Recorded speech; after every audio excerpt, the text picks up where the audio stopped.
नमस्कार दोस्तों, स्वागत है आपके अपने YouTube चैनल संघर्ष अध्ययन केंद्र पर। हम लोग तैयारी कर रहे थे आगामी परीक्षाओं की, जिसमें हम लोग पढ़ रहे थे प्रकाश के बारे में। पिछली क्लास में हम लोग प्रकाश के बारे में चर्चा किए थे। थोड़ा हम लोग आपसे क्षमा चाहते हैं क्योंकि 5-6 दिन से टेक्निकल इशू होने के कारण आप लोगों के लेक्चर कंटिन्यू नहीं आ पा रहे हैं। आज से आप लोग के लेक्चर जो होंगे वो कंटिन्यू रहेंगे। दोस्तों, हम लोग बात कर रहे थे प्रकाश के बारे में, हम लोग पहले पढ़ चुके थे। आज हम लोग पढ़ते हैं प्रकाश के परावर्तन के बारे में, यानी प्रकाश के आगे जो लेक्चर है। हम लोग पिछली क्लास में प्रकाश का इंट्रो ले चुके थे। प्रकाश से क्या क्या प्रश्न बनते हैं वो हम लोग पिछली क्लास में पढ़ चुके हैं। और आज हम लोग शुरू कर रहे हैं नया टॉपिक, जो हम लोगों का है क्या, प्रकाश का परावर्तन, यानी क्या बोला जाता, रिफ्लेक्शन ऑफ लाइट बोला जाता। क्या बोला जाता? रिफ्लेक्शन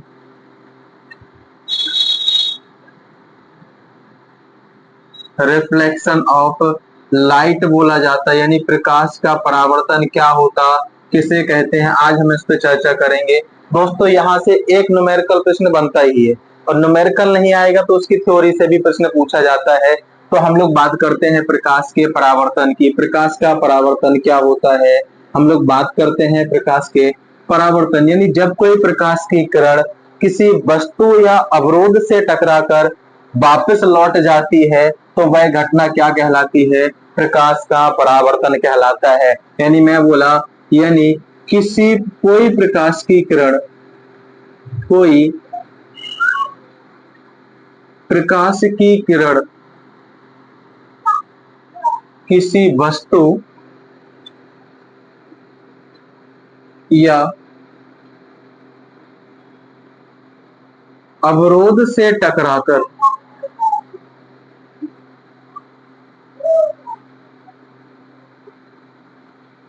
वापस लौट जाती है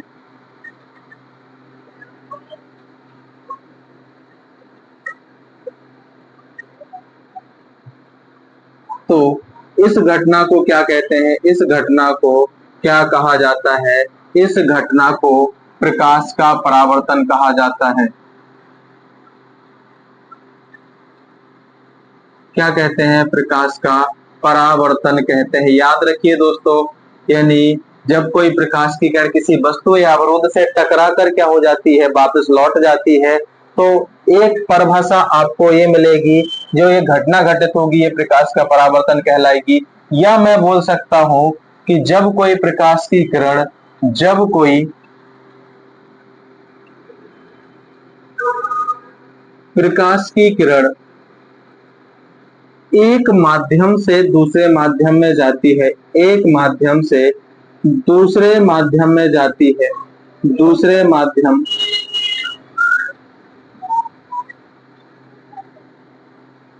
है, तो परावर्तक सतह से टकराकर टकराकर उसी माध्यम में वापस लौट जाना, उसी माध्यम में वापस लौट जाती, तो इस घटना को क्या कहते हैं? इस घटना को प्रकाश का परावर्तन कहते हैं।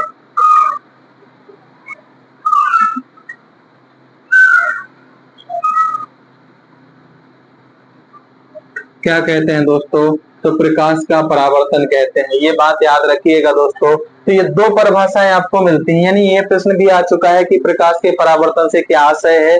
तो किसी वस्तु या अवरोध से टकराकर लौट जाना प्रकाश का परावर्तन की घटना कहलाती है। या जब कोई प्रकाश की किरण एक माध्यम से दूसरे माध्यम में जाती है तो परावर्तक सतह से टकराकर उसी माध्यम में लौट जाती है। यानी इसका मतलब ये है कि जिस माध्यम से प्रकाश की किरण आई थी उसी माध्यम में प्रकाश की किरण वापस लौट जाती है। हम लोग थोड़ा सा देखते हैं, जैसे ये कोई प्रकाश की किरण देखते हैं, क्या होती है इस घटना में, चित्र से समझते हैं। यानी हम लोग देखते हैं, क्या ये कोई है प्रकाश की किरण, यानी ये सूर्य से कोई प्रकाश की किरण आएगी। ये कौन आने वाली क्या किरण होगी? सूर्य से आने वाली किरण, यानी सूर्य से जो आने वाली किरण होती है उसे क्या कहा जाता है, तो आपतित किरण कहते हैं। यानी जो सूर्य से जो किरण आएगी, पहले जो सूर्य से प्रकाश आएगी, तो जब वो क्या होगी, परावर्तक सतह, ये क्या कहलाता है, ये परावर्तक सतह। परावर्तक सतह या तो ये पॉलिशदार हो सकती है, पॉलिशदार, या कैसी होती है, चिकनी। ये बात याद रखना, ये सतह कैसी होती है, चिकनी, पॉलिशदार। और ये जो सतह होती है किसका काम करती है, ये सतह जो होती है दोस्तों, ये दर्पण का काम करती है। दोस्तों मैं गारंटी ले रहा हूं, इतने फैक्ट बताऊंगा कि आप लोगों ने सोचा नहीं होगा। और एक एग्जाम के लिए नहीं, हर कोई एग्जाम दे लेना, इधर से आपको मिल जाएगा। एक तो ये हो गया, ये क्या जो होगा जिससे आपका एक अविलंब देखने को मिलेगा, इसके मध्य क्या मिलेगा, अविलंब। और जब सतह क्या होगी, परावर्तक सतह से क्या हो, प्रकाश की किरण क्या होगी, परावर्तक सतह से क्या होगी, टकराएगी, तो ये क्या हो जाएगी, उसी माध्यम में वापस लौट जाएगी। परावर्तक सतह प्रकाश की किरणों को एक माध्यम से दूसरे माध्यम में नहीं जाने देती हैं। यही कारण है कि वो प्रकाश की किरणें जहां से आई थी उसी माध्यम में वापस लौट जाती हैं। ये बात याद रखना दोस्तों। तो जो प्रकाश सूर्य जाने वाली किरणें हैं,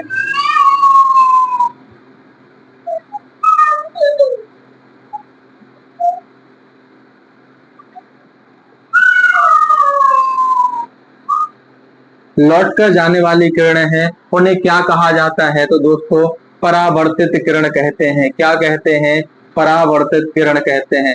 दोस्तों याद रखिए, यही घटना आपकी प्रकाश की परावर्तन कहलाती है। यही घटना प्रकाश का परावर्तन कहलाती है। दोस्तों ये घटना क्या हो जाएगी, प्रकाश का परावर्तन। जब कोई प्रकाश की किरण आएगी तो अवलंब और तल के मध्य होके जाएगी, तो एक कोण का निर्माण करेगी।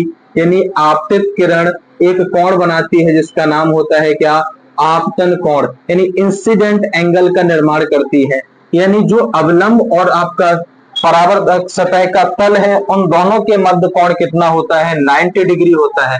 यदि आपसे परावर्तक सतह और अवलंब के मध्य कोण पूछ ले तो ये कितने डिग्री का होता है, तो 90 डिग्री का होता है। और जो अवलंब और आपका दूसरी ओर जो परावर्तक सतह होती है तो वो भी कितने डिग्री का होता है, 90 डिग्री का होता है दोस्तों। और ये बात आपको याद रखनी कि मान के चलो प्रकाश की किरण क्या आ रही, किसी ना किसी कोण से आ रही है, थीटा एंगल से आ रही है, वो तो वह थीटा कोण से ही वापस जाएगी। दोस्तों याद रखिएगा, यदि वह क्या हो जाए कि 30 डिग्री कोण से आपतित होगी तो 30 डिग्री कोण से ही क्या हो जाएगी, परावर्तित हो जाएगी। यानी एक कोण, एक जो आपकी जाने वाली किरण होगी एक कोण का निर्माण करेगी, जिसे क्या बोला जाएगा, परावर्तन कोण कहा जाता है। परावर्तन कोण कहा जाता है। यानी आपतन कोण का निर्माण कौन करेगा, तो आपतित किरण करेगी। एक बिंदु आपको लिख लेना है कि आपतन कोण का निर्माण कौन करती है, तो ये प्रश्न भी आ चुका है। आपतन कोण का निर्माण करती है आपतित किरण। यानी सूर्य से जो आने वाली किरणें होती हैं वो क्या करती हैं, आपतन कोण का निर्माण करती हैं। और यदि आपसे बोल दिया जाए कि परावर्तन का निर्माण कौन सी किरण करती है, परावर्तन कोण का निर्माण, यानी परावर्तन कोण कौन बनाती है, तो ये जो लौट के जाने वाली किरणें हैं, यानी इन्हें क्या कहा जाता है, परावर्तित किरण कहा जाता है। क्या कहा जाता है, परावर्तित किरण। परावर्तित किरण कहा जाता है, परावर्तित किरण कहा जाता है। ये क्या करेंगी, प्रकाश के परावर्तन कोण का निर्माण करेंगी। दोस्तों ये क्या होगा, आपतन कोण को आई से व्यक्त करेंगे, परावर्तन कोण को क्या करेंगे, ये हम लोग व्यक्त करते हैं किससे, आर से व्यक्त करते हैं। यानी जितने कोण से आएंगी उतने ही कोण से क्या होगा, वापस जाएंगी। ये ही क्या होती है, यानी आपतन कोण बराबर क्या होता है, परावर्तन कोण होता है। एक बात याद रखना, ये दर्पण का काम करती है। एक बात और याद रखना दोस्तों कि यदि आपसे प्रश्न पूछ लिया जाए प्रकाश का सबसे अच्छा परावर्तक है, प्रकाश का सबसे अच्छा परावर्तक है, सबसे अच्छा परावर्तक, तो याद रखिएगा दोस्तों ये सबसे अच्छा परावर्तक क्या है, चांदी है। और चांदी का आप लोग देखते हो, चांदी के जो लेपन होता है, चांदी का लेपन ही क्या करते हैं हम, दर्पण के पीछे लगाया जाता है। चांदी का लेप किसमें किया जाता है, यानी जो गोल बना के लगाया जाता है, ये क्या लगाया जाता है, दर्पण के पीछे लगाया जाता है। यही कारण है कि ये प्रकाश का सबसे अच्छा क्या है, रिफ्लेक्ट करता है यानी परावर्तन करता है। इसी वजह से क्या होता है, प्रकाश का सबसे अच्छा परावर्तक किसे बोला जाता है, तो चांदी को बोला जाता है। दोस्तों एक प्रश्न और याद रखना, यानी जो परावर्तक सतह, परावर्तक सतह की क्षमता, परावर्तक, ये जो परावर्तक सतह है, परावर्तक सतह की क्षमता,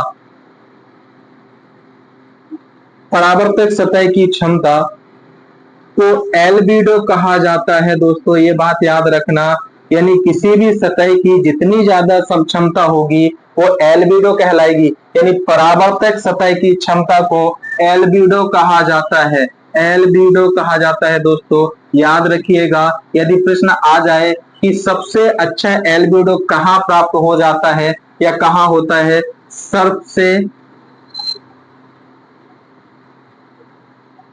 सर्वाधिक एल्बिडो किसका होता है, सर्वाधिक एल्बिडो की यदि बात किया जाए कि सर्वाधिक एल्बिडो किसका होता है, तो वर्ग का सर्वाधिक एल्बिडो होता है।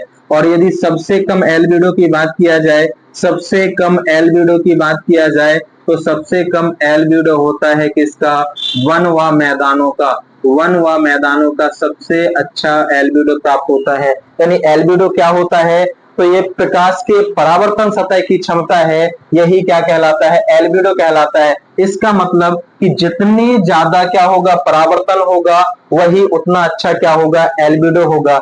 यानी बात करते हैं, यदि परावर्तन एक साइड लिखो क्या दोस्तों, परावर्तन, और एक साइड लिखो एल्बिडो। यदि कोई भी सतह प्रकाश की जो है, प्रकाश का यदि 100% क्या होगा, परावर्तन हुआ, यदि प्रकाश की किरण 100% लौट के गई तो एल्बिडो क्या होगा दोस्तों, एक होगा। और यदि बात किया जाए, यदि परावर्तन 20% हुआ तो एल्बिडो 2.2 होगा, और यदि परावर्तन 30% होगा तो एल्बिडो 0.3 होगा। यदि बात किया जाए कि एल्बिडो यदि 40 हुआ, सॉरी, यदि परावर्तन क्या हुआ 40, तो एल्बिडो कितना हुआ, इसका मतलब एल्बिडो बढ़ता है तो परावर्तन भी बढ़ता है, यदि परावर्तन घटेगा तो एल्बिडो भी क्या हो जाएगा, कम हो जाएगा। यानी क्या होता है, जितना कम परिवर्तन होगा उतना ही कम क्या होगा, एल्बिडो प्राप्त होगा। दोस्तों और आपसे यदि बात कर लिया जाए, ये बात कर लिया जाए कि यदि एक प्रश्न, एक तो ये हो गया एल्बिडो समझ में आया। दोस्तों नया चीज आपको देखने को मिला है, एल्बिडो क्या होता है, ये प्रश्न भी आपके रीट में पूछे गए हैं। दोस्तों ये प्रश्न आपके आपके जो अच्छे अच्छे एग्जाम होते हैं, एक तो नीट में भी पूछा गया था एल्बिडो होता क्या है। दोस्तों ये प्रश्न आपके लगातार पूछे गए हैं। दूसरा, यदि आपसे एक बात और पूछ ली जाए, वो क्या है कि जितनी ज्यादा सतह चिकनी, जितनी ज्यादा सतह क्या होगी, चिकनी या पॉलिशदार होगी, पॉलिशदार या चमकदार, तो उतना ही अच्छा क्या होगा, परावर्तन होगा, उतना ही अच्छा क्या प्राप्त होगा, हमें परावर्तन होगा। यदि सतह ज्यादा चिकनी है तो परावर्तन भी उतना ही अच्छा प्राप्त होगा। यदि सतह क्या हो, कम पॉलिशदार है, तो परावर्तन भी क्या होगा, कम पॉलिशदार यानी कम परावर्तन होगा। जितनी ज्यादा सतह क्या हो आपकी पॉलिशदार होगी, तो उतना ही अच्छा क्या होगा, परावर्तन उतना ही ज्यादा होगा। यदि पॉलिशदार कम है तो परावर्तन भी कम होगा, यानी खुरदरा है तो परावर्तन उतना होता नहीं है, प्रकाश की किरणें लौट के जा नहीं पाती हैं। दोस्तों ये है क्या, प्रकाश के कुछ परावर्तन के पॉइंट है। दोस्तों जो प्रकाश के परावर्तन की परिभाषा क्या है, तो जब कोई प्रकाश की किरण किसी बिंदु या किसी वस्तु या अवरोध से टकराकर वापस लौट कर जाती है तो इस घटना को प्रकाश का परावर्तन कहते हैं। जब कोई प्रकाश की किरण एक माध्यम से दूसरे माध्यम में जाती है तो परावर्तक सतह से लौटकर वापस लौट जाती है, उसी माध्यम में वापस लौट जाती है। दोस्तों ये क्या कहलाती है, प्रकाश के परावर्तन की घटना कहलाती है। ये बात थी तो प्रकाश के परावर्तन से संबंधित जो बिंदु बन सकते थे दोस्तों, ये हम लोग इन पे चर्चा किया। आगे बात करते हैं हम लोग प्रकाश के परावर्तन से और क्या क्या नियम हो सकते हैं, क्या क्या बिंदु बन सकते हैं। तो पहला तो यही है कि यदि प्रकाश का परावर्तन होगा, प्रकाश के परावर्तन से बात, एक प्रश्न और याद रखिएगा, प्रकाश के परावर्तन के दौरान, प्रकाश के परावर्तन के दौरान, यदि आपसे पूछ ले कि प्रकाश के परावर्तन के दौरान जो आपकी आवृत्ति होती है, जो आपकी क्या होती है, आवृत्ति होती है, और जो आयाम होता है ये क्या हो जाता है, ये चेंज हो जाता है दोस्तों। ये बात याद रखिएगा। तो आपसे सीधा प्रश्न पूछेगा प्रकाश के परावर्तन घटना के दौरान कौन सी चीजें नहीं बदलती हैं, कौन सी चीजें परिवर्तित नहीं होती हैं, तो आपका आवृत्ति और आयाम बदल जाता है, बाकी से चीजें कोई परिवर्तन नहीं होता है। जैसे प्रकाश के परावर्तन के दौरान क्या नहीं बदलता, एक तो प्रकाश का वेग नहीं बदलता, प्रकाश का वेग नो चेंज, यानी कोई परिवर्तन नहीं होता है। यदि प्रकाश के परावर्तन की घटना होगी तो कोई परिवर्तन नहीं होगा, ये बात याद रखना। और यदि आपसे पूछ लिया जाए कि जो प्रकाश का तरंग दैर्ध्य है, तरंग दैर्ध्य में भी क्या होगा, कोई चेंज नहीं होगा दोस्तों, ये बात याद रखनी है दोस्तों। तो आवृत्ति और आयाम क्या हो जाता है, सॉरी, आवृत्ति और क्या हो जाएगा, ये आवृत्ति नहीं बदलती, इसमें थोड़ा सा करेक्शन कर लीजिए दोस्तों। आयाम और तीव्रता क्या हो जाती है, बदल जाती है। आवृत्ति नहीं बदलती है, तीव्रता और आयाम क्या हो जाता है दोस्तों, बदल जाता है। तरंग दैर्ध्य नहीं बदलता।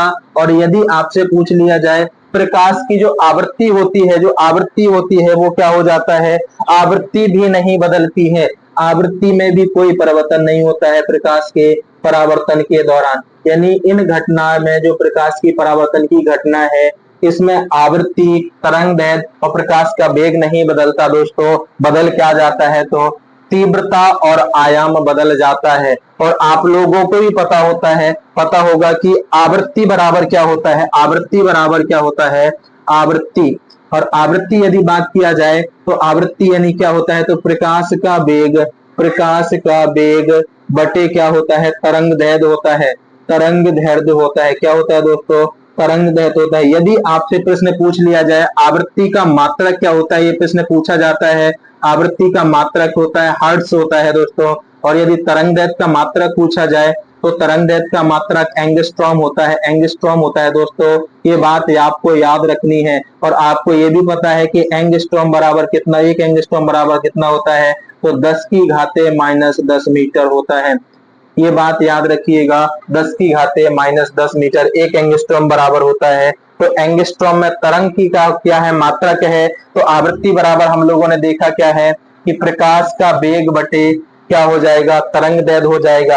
यानी प्रकाश के परावर्तन के दौरान तीव्रता और आयाम बदल जाती है, प्रकाश का वेग, तरंग दैर्ध्य और आवृत्ति में कोई परिवर्तन नहीं होता है दोस्तों, ये बात याद रखनी है। और आपसे और भी यदि प्रश्न पूछ लिया जाए तो इन चीजों को आप अच्छे से याद रखना, क्योंकि ये नई चीजें हैं, ये लेटेस्ट है, कुछ जोड़ के बता रहे हैं, इन चीजों को याद रखिएगा दोस्तों। ये पेपर से उठाई गई चीजें हैं। और यदि आपसे और जो प्रकाश के संबंध में प्रश्न बनते हैं तो प्रकाश के परावर्तन के नियम से एक प्रश्न बनता है, प्रकाश के परावर्तन के नियम। तो प्रकाश के परावर्तन के नियम क्या है, प्रकाश के परावर्तन के नियम, पहला नियम तो ये है कि आपतित किरण और परावर्तित किरण अविलंब तीनों कहाँ होते हैं, एक ही बिंदु पर मिलते हैं। कहाँ होते हैं, एक ही बिंदु पर मिलते हैं। तो आपतित किरण कॉमा परावर्तित किरण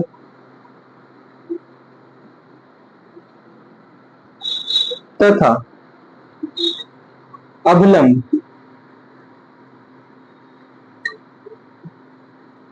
तीनों एक ही बिंदु पर मिलते हैं। पहला नियम तो ये है, एक ही बिंदु पर क्या होते हैं, एक ही बिंदु पर मिलते हैं दोस्तों, ये बात आपको याद रखनी है, ये बात आपको अच्छे से याद रखना। दूसरा क्या होता है कि जैसा मैंने बताया था, जितने कोण से प्रकाश की किरण आएगी उतने ही कोण से प्रकाश की किरण क्या होगी, वापस लौट कर जाएगी। यानी क्या होता है, आपतन कोण बराबर क्या होता है, आपतन कोण बराबर क्या होता है, आपतन कोण बराबर क्या होता है दोस्तों, आपतन कोण बराबर होता है क्या, परावर्तन कोण। ये बात दोस्तों आपको याद रखनी है। यानी जो आपका क्या होता है, कोण आई बराबर क्या होता है, कोण आर होता है। इसे शॉर्ट में क्या लिखते हैं, कोण आई बराबर क्या होता है, इंसिडेंट एंगल जो होता है वो किसके बराबर होता है, रिफ्लेक्टिव एंगल के बराबर होता है, रिफ्लेक्टेड एंगल के बराबर होता है। दोस्तों इधर से न्यूमेरिकल प्रश्न भी आपके बनते हैं। दोस्तों ये बात याद रखना, यानी न्यूमेरिकल यदि आपसे पूछ लिया जाए, इधर से दो न्यूमेरिकल प्रश्न, दो तरीके के न्यूमेरिकल प्रश्न बनेंगे। यानी जो प्रकाश के परावर्तन का दूसरा नियम है, आपतन कोण और परावर्तन कोण क्या होता है, बराबर होता है। तो पहले तो यही न्यूमेरिकल है कि बात याद रखना, जब कोई प्रकाश की किरण किसी बिंदु पर 30 डिग्री से क्या होती है, आती है, तो उसका परावर्तन कोण क्या होगा। यानी कोई, पहला तो यही हो गया, कोई प्रकाश की किरण, प्रकाश की किरण 30 डिग्री के कोण से आपतित होती है, तो परावर्तन कोण क्या होगा। यानी परावर्तन कोण क्या होगा, ये बात याद रखना है दोस्तों, ये बात आपको याद रखनी है। यदि प्रकाश की कोई किरण 30 डिग्री के कोण से क्या होती है, आपतित होती है, तो परावर्तन कोण क्या होगा। मैंने आपको जैसे बताया है कि ये क्या है, reflect incident angle equal to क्या है, रिफ्लेक्टिंग एंगल, और इंसिडेंट एंगल क्या है, ये आपतित किरण के द्वारा होती है। यानी कोई भी कोण कौन सा निर्माण करेगी, तो आपतन कोण का, कोई भी आपतित किरण होगी वो आपतन कोण का निर्माण करेगी। तो यानी 30 डिग्री बराबर क्या हो जाएगा, इंसिडेंट एंगल आपका 30 हो जाएगा, तो रिफ्लेक्टिंग एंगल क्या हो जाएगा आपका 30 डिग्री। यानी परावर्तन कोण क्या हो जाएगा दोस्तों, तो 30 डिग्री हो जाएगा। ये प्रश्न आपको याद रखना है। एक प्रश्न और दोस्तों याद रखना है, तो ये बात थी। तो हम लोग दूसरा प्रश्न देखते हैं। यदि दूसरा प्रश्न आपको क्या है, 30 डिग्री के कोण पर कोई किरण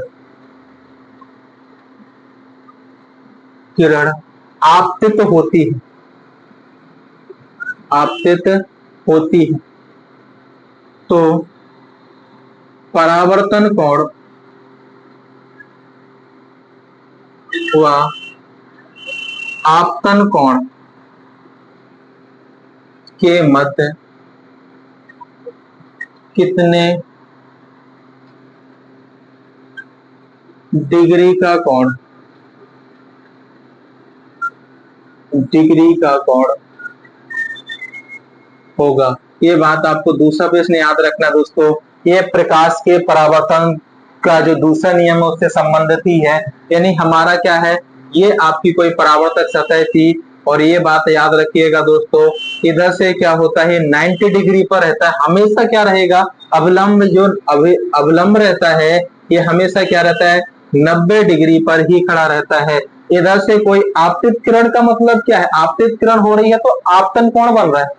और ये बात है कि जब कोई प्रकाश की किरण आपतित हो रही है तो एक 30 डिग्री का क्या कर रहा है, आपतन कोण बना रहा है। यानी आपतन कोण हो गया क्या, तो आपको भी पता है जितने कोण से आएगी उतने ही कोण से क्या होगी, ये वापस होगी। तो आर बराबर, यानी आई बराबर कितना है, 30 है, तो आपका आर बराबर भी कितना हो जाएगा, 30 डिग्री हो जाएगा।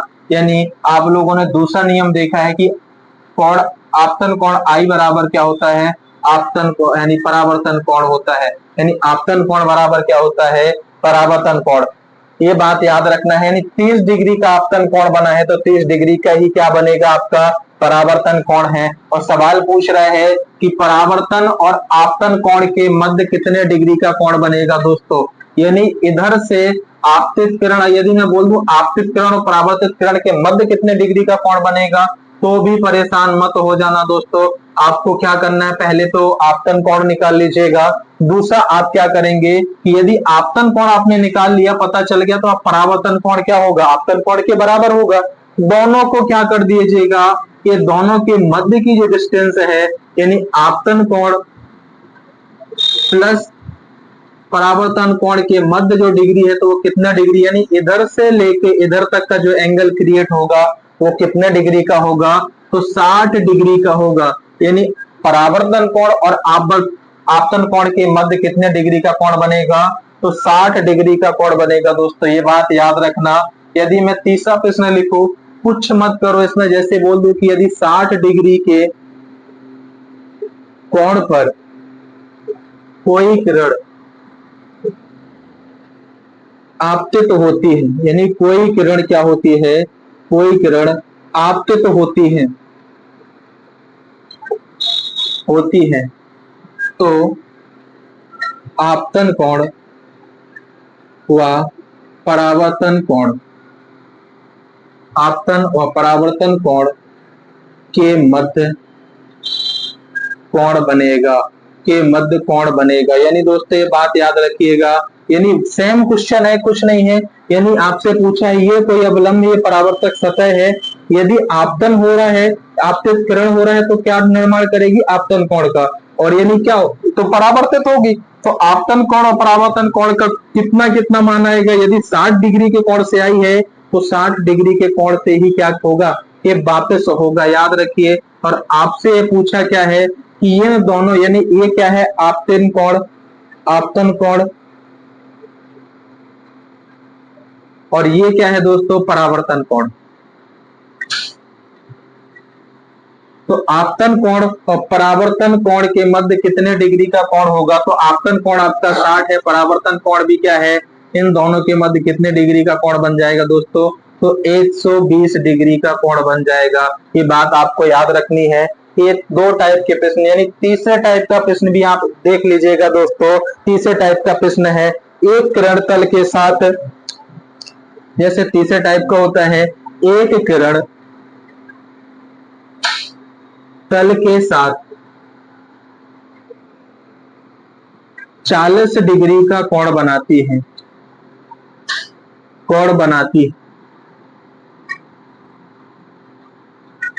तो परावर्तन कोण कितना होगा, परावर्तन कोण का मान क्या होगा, ये बात याद रखना है। ये दूसरे तीसरे टाइप का प्रश्न बनता है। यानी एक कोई प्रकाश की किरण क्या होगा, तल के साथ 40 डिग्री का कोण बनाती है, तो परावर्तन कोण कितना होगा।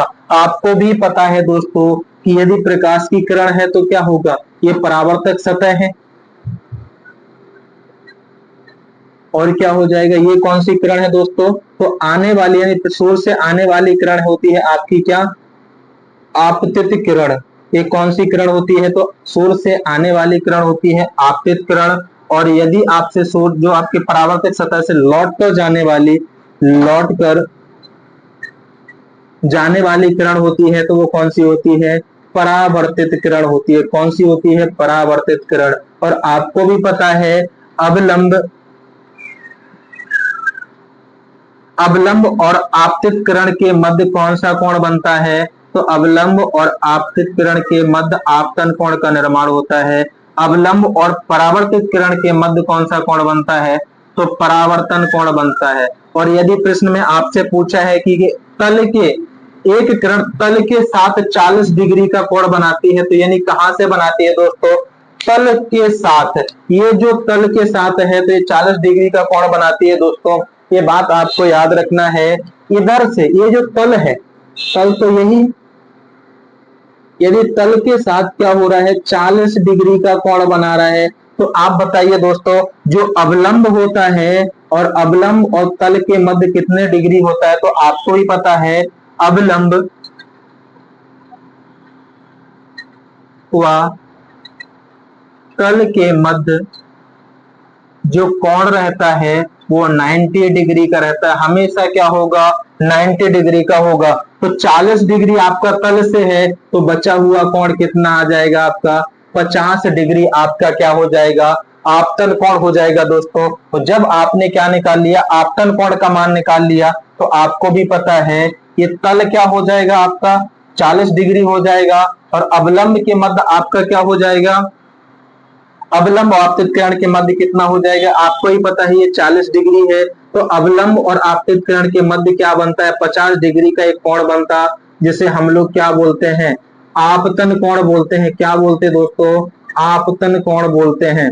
ये जो आप अवलंब और क्या बनता है आपका अवलंब और इसके मध्य एक रेखा आएगी जिसे हम लोग क्या बोलेंगे आपतित किरण, और वो क्या करेगी एक एंगल का निर्माण करेगी जिसे आपतन कोण बोलते हैं। क्योंकि अवलंब है और इसके बीच में तल और अवलंब के बीच में एक रेखा आती यानी किरण आती, वो क्या हो जाएगी आपतित किरण हो जाएगी। और आपतित किरण और अवलंब के मध्य क्या होगा आपतन कोण का निर्माण होगा। यदि आपका अवलंब से लेके तल के मध्य 90 डिग्री है और तल के साथ 40 डिग्री है तो क्या बताइए इसके मध्य जो भी रेखा आएगी वो क्या करेगी 50 डिग्री का कोण निर्माण करेगी। यानी क्या करेगी 50 डिग्री का कोण निर्माण करेगी। और आपका याद रखिएगा यदि आपतन कोण आपका 50 डिग्री है तो परावर्तन कोण भी क्या हो जाएगा दोस्तों। ये तो आप लोगों को पहले भी बता चुका हूं दोस्तों, परावर्तन कोण क्या हो जाएगा, परावर्तन कोण भी आपतन कोण के समान हो जाएगा। यानी आपतन कोण 50 है तो परावर्तन कोण भी क्या हो जाएगा दोस्तों 50 डिग्री का हो जाएगा। ये न्यूमेरिकल प्रश्न आपके बनते हैं जो प्रकाश का दूसरा नियम है उसके साथ में न्यूमेरिकल है। आगे बात करते हैं हम लोग प्रकाश के परावर्तन के लिए कुछ नियम और आप लोगों को पढ़ना है। ये बात याद रखो आप के परावर्तन के नियम थे। और आप याद रखिएगा आगे क्या हो सकता है प्रकाश के परावर्तन के उदाहरण भी आपको याद रखना। प्रकाश के परावर्तन के उदाहरण यानी एग्जाम्पल से भी प्रश्न पूछा जाता है। यानी प्रकाश के परावर्तन पर आधारित घटना क्या है तो आप लोगों ने देखा होगा धूप के चश्मे, धूप के चश्मे ये प्रकाश के परावर्तन पर आधारित होते हैं, प्रकाश के परावर्तन के नियम पर आधारित होते हैं धूप के चश्मे। यानी हम लोग क्या करते हैं जब धूप के चश्मे लगाते हैं तो ये क्या करता है धूप के चश्मे उसमें जो पॉलिश रहता है वो क्या करते हैं प्रकाश की किरणों को आंखों तक नहीं पहुंचने देता है, यानी आंखों को नुकसान नहीं पहुंचाता है। याद रखिए यानी किरणों को क्या कर देता है वापस लौटा देता है। यानी जिस एंगल से आएंगे उसी एंगल से क्या कर देंगे उनको वापस ज्यादा से ज्यादा मात्रा में क्या कर देंगे वापस कर देंगे। यही कारण है कि हमें धूप के चश्मों से आंखों पर कोई प्रभाव नहीं पड़ता है दोस्तों, याद रखिएगा। यानी धूप का चश्मा यदि कोई लगाया है तो आंखों में दर्द नहीं होगा, आंखों में जलन नहीं होगा। यही कारण होता है क्यों, क्योंकि धूप के चश्मे क्या कर देते हैं प्रकाश की किरणों को वापस लौटा देते हैं। दूसरा आप लोगों को याद रखना दोस्तों, दूसरा क्या है पेरिस्कोप। पेरिस्कोप भी क्या है पेरिस्कोप, पेरिस्कोप की बात करें पेरिस्कोप पारदर्शी की बात करें, पारदर्शी की बात करें पेरिस्कोप पारदर्शी की बात करें तो पारदर्शी भी क्या है ये भी प्रकाश के परावर्तन पर आधारित है। पेरिस्कोप पारदर्शी की बात करें ये भी प्रकाश के परावर्तन पर आधारित है। और आपको ये भी पता है दोस्तों पेरिस्कोप का प्रयोग पनडुब्बियों में करते हैं, पनडुब्बियों में।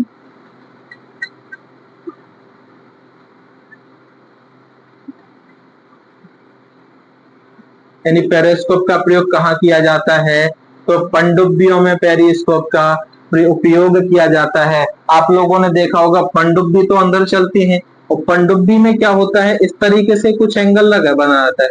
इधर 45 डिग्री पर एक आपका वो होगा ग्लास लगा रहेगा और एक आपका ग्लास इधर अंदर लगा रहेगा इस डिग्री से। तो इधर से जो भी प्रकाश की किरणें आएंगी वो क्या होंगी इस दर्पण में आएंगी, समतल दर्पण में जाएंगी, समतल दर्पण होता है।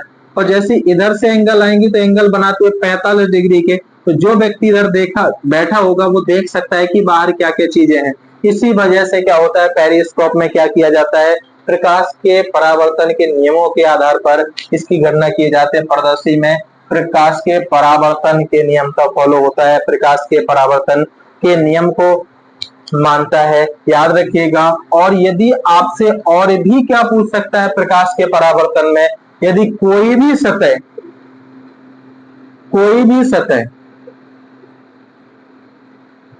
जो प्रकाश की किरण को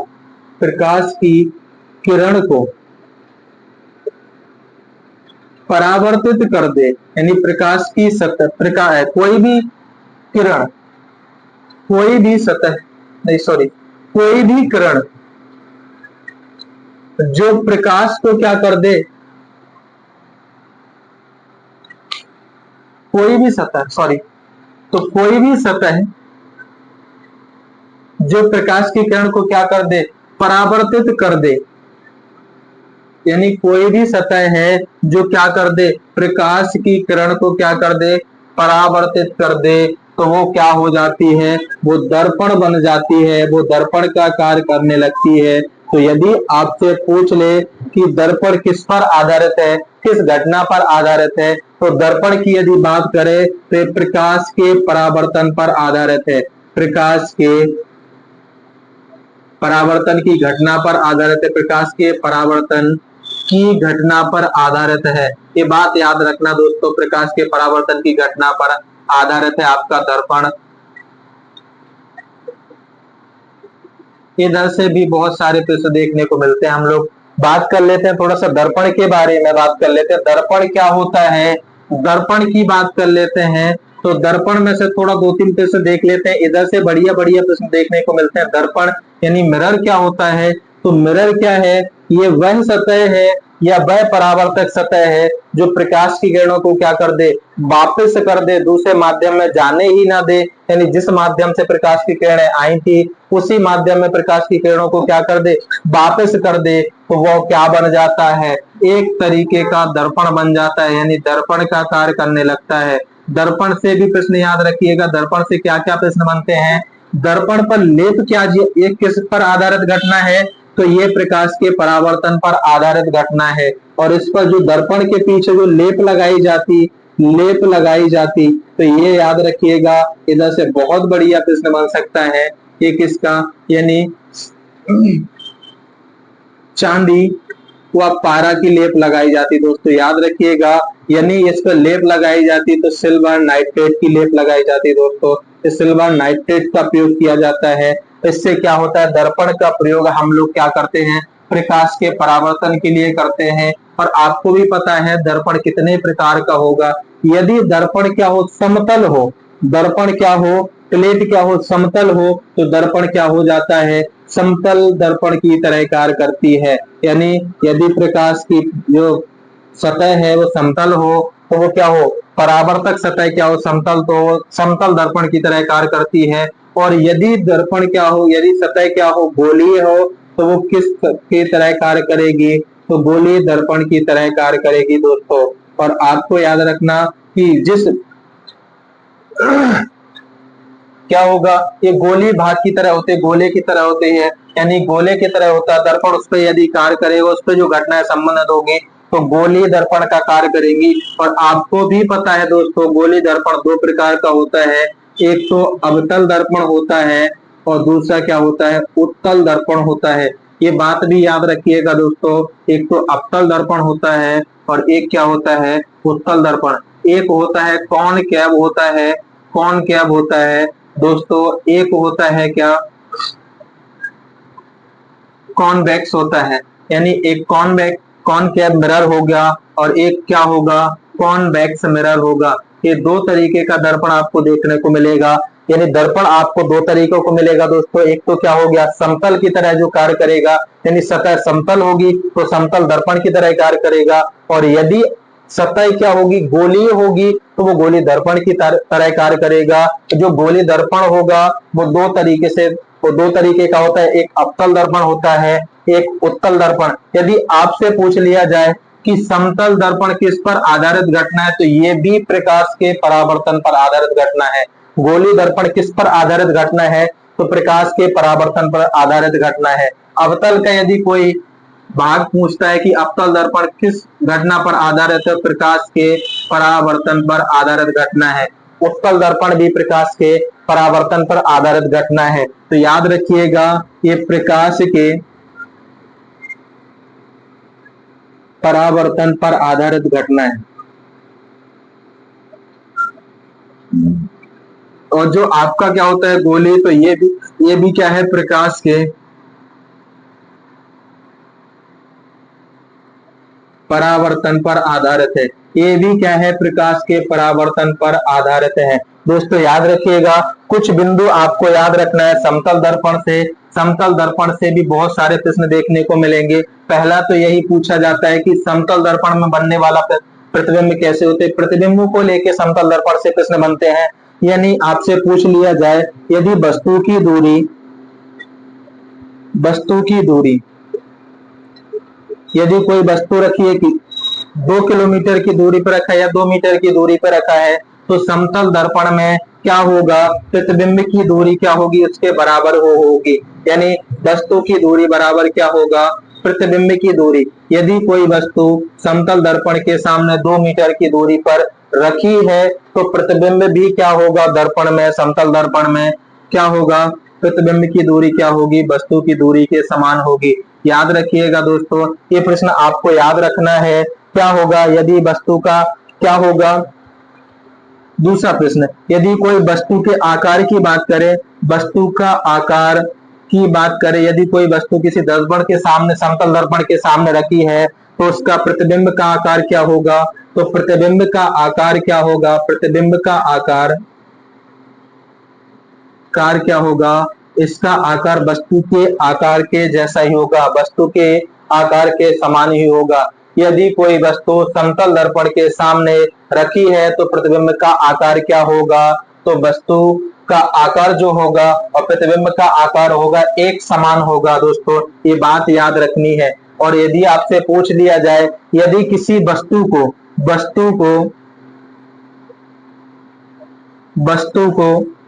थीटा कोण पर, थीटा कोण पर क्या किया जाए, यदि वस्तु को थीटा कोण पर घुमाया जाए,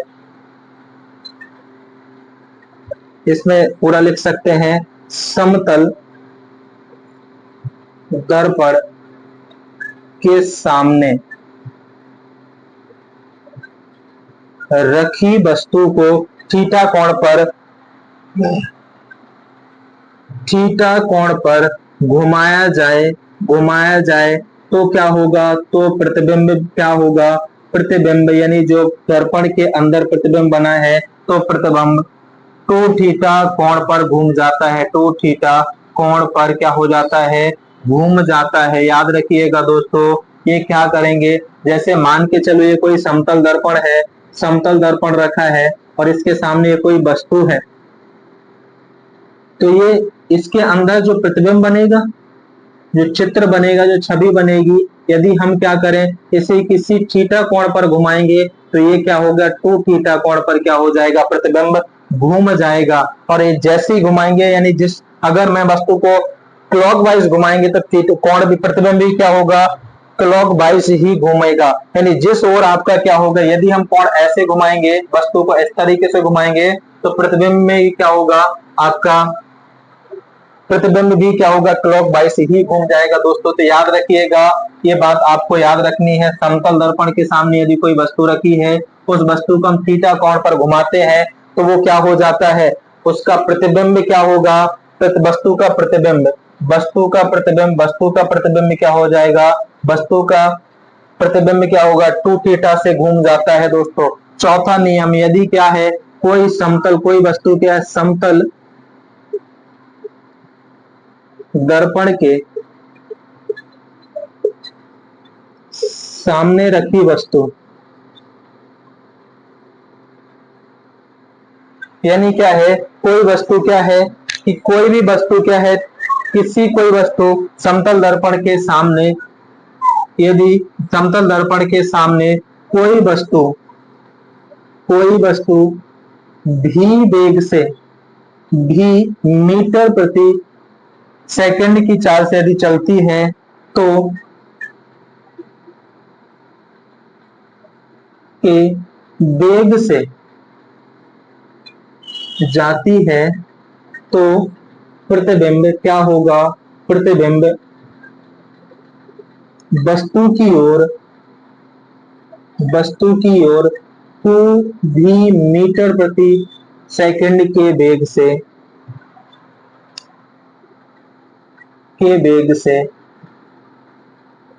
आती हुई दिखाई देगी। ये बात याद रखना दोस्तों। यानी क्या होगा, कोई वस्तु क्या होगी, किसी समतल दर्पण के सामने v वेग से जाती है, तो उसका प्रतिबिंब क्या होता है, वस्तु की ओर 2v वेग मीटर प्रति क्या होगा, 2v वेग से वापस आती हुई। यानी तो चौथे किस्से में हम लोग क्या पढ़ रहे थे, कि दो समतल दर्पण यानी समतल दर्पण समांतर रखे हों, समांतर रखे हों तो प्रतिबिंबों की यदि संख्या बतानी हो तो क्या हो जाएगी? प्रतिबिंबों की संख्या कितनी हो जाती है? तो याद रख दोस्तों, ये हो जाती है अनंत। यानी जब दो समतल दर्पण क्या हो, एक दूसरे के समांतर रखे हो तो प्रतिबिंबों की संख्या क्या हो जाएगी? अनंत हो जाती है। यानी प्रतिबिंबों की संख्या कितनी होती है? अनंत होती है। ये प्रश्न कई बार पेपरों में आया हुआ है।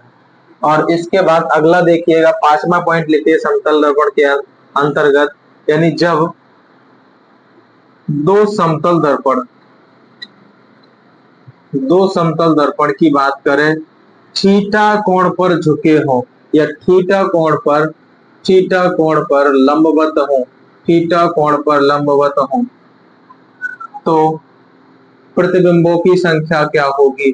प्रतिबिंबों की संख्या क्या होगी? ये बात याद रखिएगा। यानी कोई ना कोई कोण दिया हो, थीटा कोण पर क्या हो, एक दूसरे के लंबवत हो तो प्रतिबिंबों की यदि हमें संख्या बतानी है तो क्या हो जाएगा कि 360 बटे क्या हो जाएगा? थीटा हो जाएगा। 360 बटे थीटा। यदि इनको हल करने पर दो संख्याएं प्राप्त होंगी, एक तो या तो सम संख्या प्राप्त होगी या तो क्या होगी? विषम संख्या प्राप्त होगी। और यदि सम संख्या प्राप्त हुई तो प्रतिबिंबों की संख्या निकालने के लिए हम कुछ नहीं करते हैं, एक माइनस घटा देते हैं तो वो क्या हो जाता है? प्रतिबिंबों की संख्या। और यदि विषम संख्या प्राप्त हुई तो वो सीधी क्या होगी? प्रतिबिंबों की संख्या होगी। जैसे मान लिया जाए कि दो समतल दर्पण, एग्जाम्पल के लिए देख लिया जाए कि दो समतल दर्पण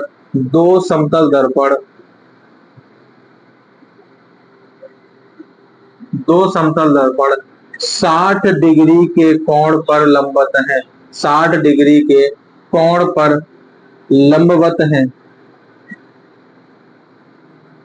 तो प्रतिबिंबों की संख्या क्या होगी? तो प्रतिबिंबों की संख्या क्या होगी? ये बात आपको बताना है।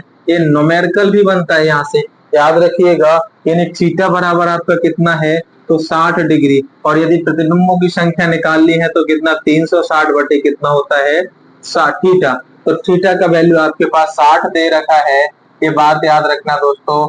तो क्या हो जाएगा? सॉल्व करोगे तो कितना हो जाएगा? एक सम संख्या प्राप्त होगी। और जब सम संख्या प्राप्त होगी तो इसमें से क्या कर देना है? एक घटा देना है। यही क्या हो जाएगी? प्रतिबिंबों की संख्या होगी। यानी प्रतिबिंबों की संख्या क्या हो जाएगी? प्रतिबिंबों की संख्या कितने निकल के आएगी? यदि दो समतल दर्पण एक दूसरे से 60 डिग्री के कोण पर झुके हुए हैं तो वो 5 प्रतिबिंबों उसमें बनाएंगे। यानी 5 संख्या, प्रतिबिंबों की संख्या क्या होगी? 5 होगी। दूसरा एग्जाम्पल भी यदि देख लिया जाए तो वो क्या हो सकता है? दो समतल दर्पण 40 डिग्री के कोण पर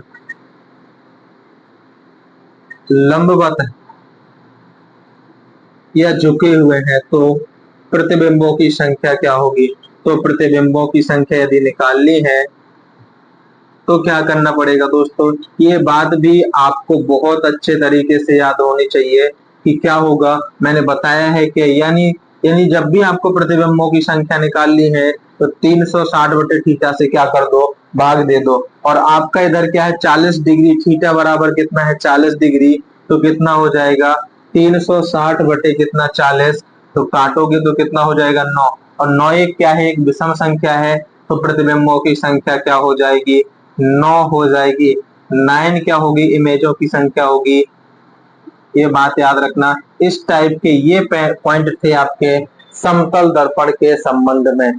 जो 5-6 पॉइंट पूछे जाते हैं दोस्तों, ये थे। हम लोग बात कर रहे थे समतल दर्पण यानी दर्पण की। तो दर्पण में हम लोग ने देखा कि समतल दर्पण, यदि प्लेट क्या हो, समतल हो तो वो समतल दर्पण का कार्य करती है। यदि प्लेट क्या हो, गोली है तो क्या करती है? गोली दर्पण का कार्य करती है दोस्तों। और आपको भी पता है कि गोली दर्पण दो प्रकार के होते हैं, एक तो उत्तल दर्पण होता है, दूसरा अवतल दर्पण। जिसमें से हम लोग अगर देखा जाए तो दर्पण का एक भाग पढ़ चुके हैं, दूसरे भाग को हम लोग आगे वाली कक्षा में पढ़ेंगे। सभी लगातार क्लास के साथ बने रहिए। आप लोगों को कमेंट कैसा लग रहे हैं कमेंट करिए, क्लासें कैसे लग रही हैं ये बात आप लोग शेयर कीजिए और भी आगे बताइए। मैं आपसे विश्वास दिलाता हूं कि आप कोई भी परीक्षा दे लीजिएगा, मेरी क्लास से आपको बहुत सारा डेटा उपलब्ध हो जाएगा। आगे मिलते हैं हम लोग अगली क्लास में। सभी को धन्यवाद।